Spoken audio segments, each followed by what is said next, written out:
Assalamualaikum warahmatullahi wabarakatuh. Saya Novi Amiliani dengan PM 20065995954. Di sini saya akan menjelaskan biomekanik dan kinesiologi pada ankle dan foot.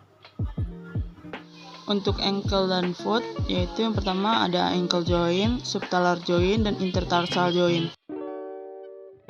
Yang terbagi menjadi yang pertama ada forefoot, terdiri dari osa metatarsalia dan osa phalangia. Yang kedua ada midfoot, terdiri dari os navicularis, os cuboid, dan os cuneiform. Yang ketiga ada rear foot, terdiri dari os talus dan os calcaneus.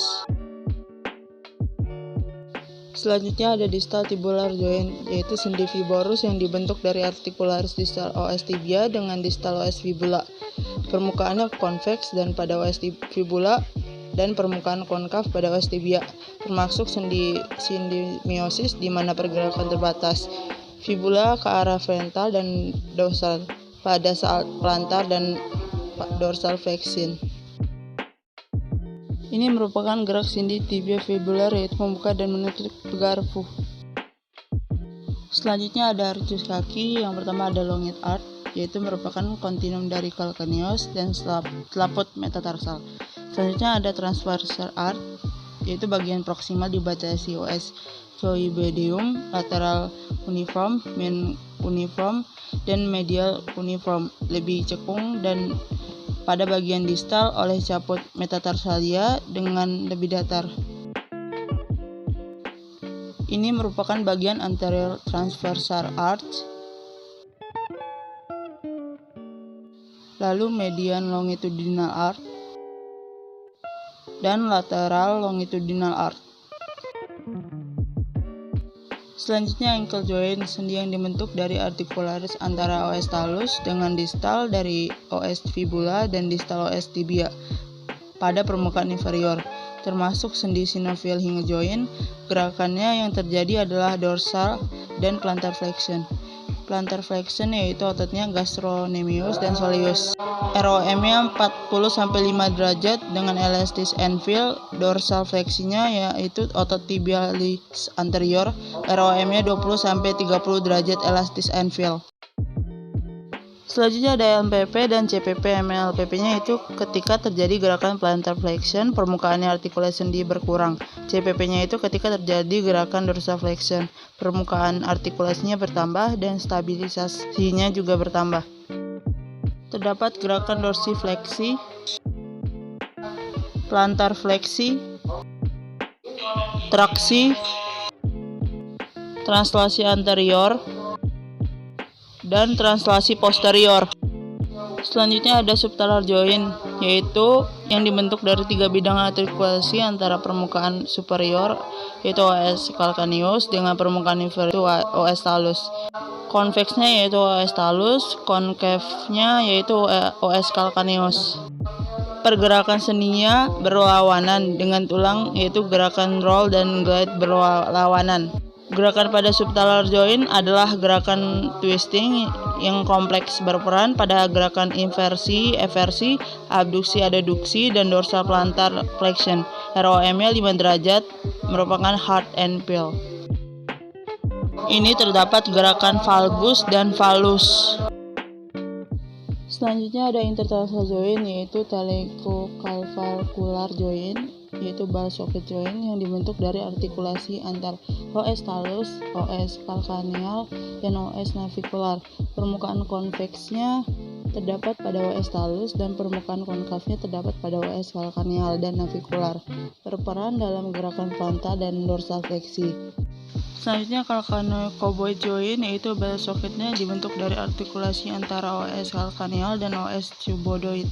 Berperan dalam gerakan plantar dan dorsal fleksi. Selanjutnya cuneo-navicular joint, yaitu set joint, dibentuk dari artikulasi antara os cuneiform dan os navicular. Terdapat gerakan dorsifleksi dan plantar fleksi. Selanjutnya cuboideo-navicular joint, yaitu sendi yang terbentuk dari artikulasi antara os cuboid, os cuneiform, dan os navicular, berperan dalam gerakan inversi dan eversi. Berikut gerakan inversi dan eversi. Selanjutnya intercuneiform joint, yaitu sedia dibentuk dari artikulasi antara OS, cuneiform medial, lateral, dan intermediate. Terjadi gerakan translasi saat gerakan pronasi supinasi dan juga inversi eversi.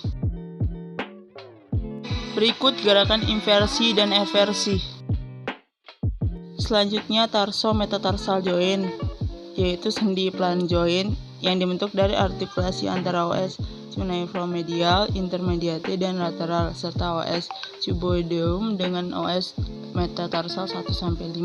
Terjadi peningkatan pengurangan arcus saat terjadi gerakan dorsal plantar fleksi. Terdapat gerakan dorsifleksi, plantar fleksi, traksi. Selanjutnya metatarsalophalangeal joint, yaitu sendi sinovial condyle yang merupakan hasil artikulasi OS metatarsal 1-5 dengan OS proximal phalangeal.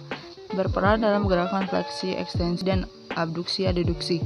MLPP-nya ekstensi 11 dan CPP-nya full extension.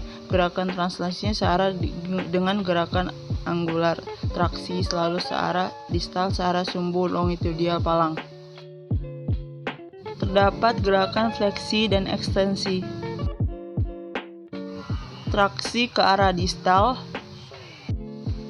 dan translasi searah gerak anuar. Selanjutnya proximal dan distal phalangeal joint, yaitu sendi hasil artikulasi antara proximal dan intermediate phalangeal atau PIP, serta antara intermediate dan distal phalangeal atau DIP, termasuk synovial hinge joint. MLPP-nya fleksi 10 dan CPP-nya ekstensi penuh. Gerakan translasinya searah dengan anuar. Traksi selalu ke arah distal searah sumbu longitudinal palang. Terdapat gerakan fleksi ekstensi pada proximal interphalangeal joint. Lalu fleksi ekstensi pada distal interphalangeal joint. Lalu traksi ke arah distal searah sumbu longitudinal palang. Dan translasi searah gerak anular.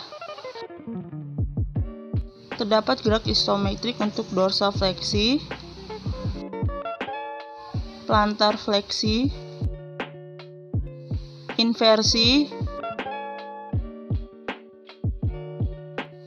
dan eversi.